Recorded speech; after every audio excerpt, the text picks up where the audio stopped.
کله چې عیسی خپلې خبرې خلاصې کړې نو خپلو مریدانو ته وفرمایل تاسو خبر یئ چې 2 ورځې پس به د پس اختر وي او ابن آدم به په سولې کولو ته وسپارلی شي. بیا مشران امامان او د قوم مشران د مشر امام کایفس په محل کې جرګه شول. اول ته هغې دا سازش کولو چې عیسی په پټه ونیسو او مړی کړو، خو هغې وویل چې دا د اختر پر ورځ نه وي، ګینې په خلکو کې به بلوه جوړه شي.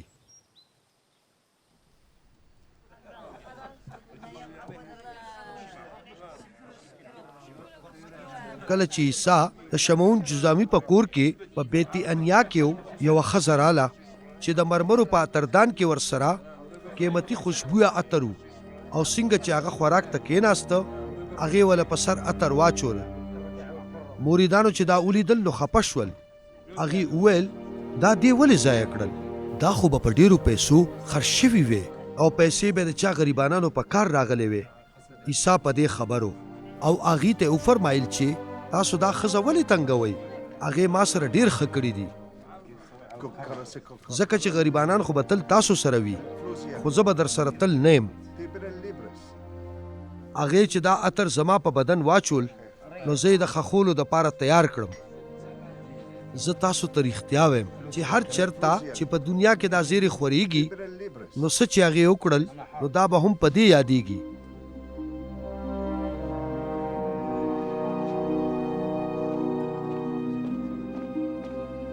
نو بیا یهودا اسکریوتی چې په هغه 12 مریدانو کې یو و مشرانو امامانو له لاړو او ورته وویل که زه په عیسی جاسوسي وکړم نو تاسو به ماله څه راکئ؟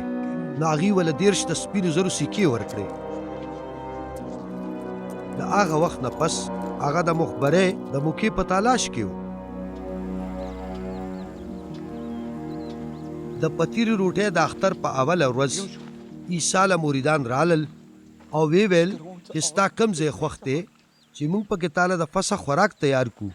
هغه وله جواب ورکړ چې په ښار کې پلاني سړي له ورشئ او ورته ووایئ چې استاد وایي چې زما مقرر وخت را نږدې دی، زه به د مریدانو سره ستا په کور کې د فسح اختر کوم. مریدانو د عیسی د وینا په مطابق کار وکړو. اول ته د فسح خوراک تیار کړ. کله چې ماښام شو عیسی هغه 12 مریدانو سره کېناسته او د روټۍ په وخت هغه ورته وفرمایل زه تاسو ته رښتیا وایم چې په تاسو کې به یو زما مخبري کوي.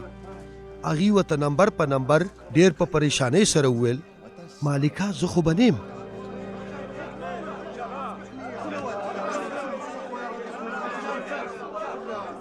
هغه جواب ورکړ چا چې زما سره په دې تالي کې لاس ښکته کړ هغه به په ما مخبري کوي.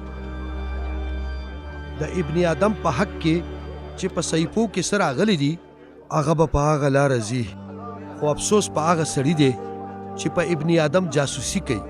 که هغه سړی پیدا شوی نه وي نو د هغه په حق کې به دا ډېره ښه وه. بیا یهودا څوک چې مخبرو ورته وویل مالکه زه خو به نه یم. عیسی جواب ورکړ چې دا ستا وینا ده.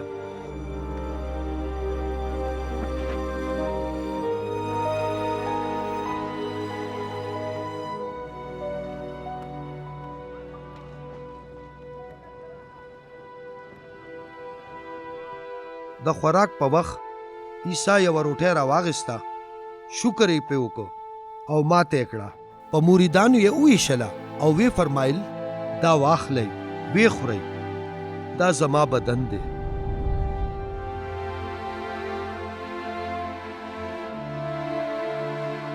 بیا هغه د میو یوه پیالۍ راواغېسته، د خدای پاک شکر یې پرې وویسته او په دې وینا سره یې هغې له ورکړه چې د دې نه ټول وڅښئ. دا زما وینه ده چې د خدای پاک او د انسانانو ترمنځ د لوس نښه ده چې د ډیرو خلکو د ګناهونو د معافۍ دپاره تویېږي. زه تاسو ته دا وایم چې د انګورو رس به زه بیا تر هغې ورځې پورې ونسکم تر څو چې زه د خپل پلار په بادشاهۍ کې تاسو سره تازه ونسکم. د حمد ویلو نه پس دوی د زیتونو غره ته لاړل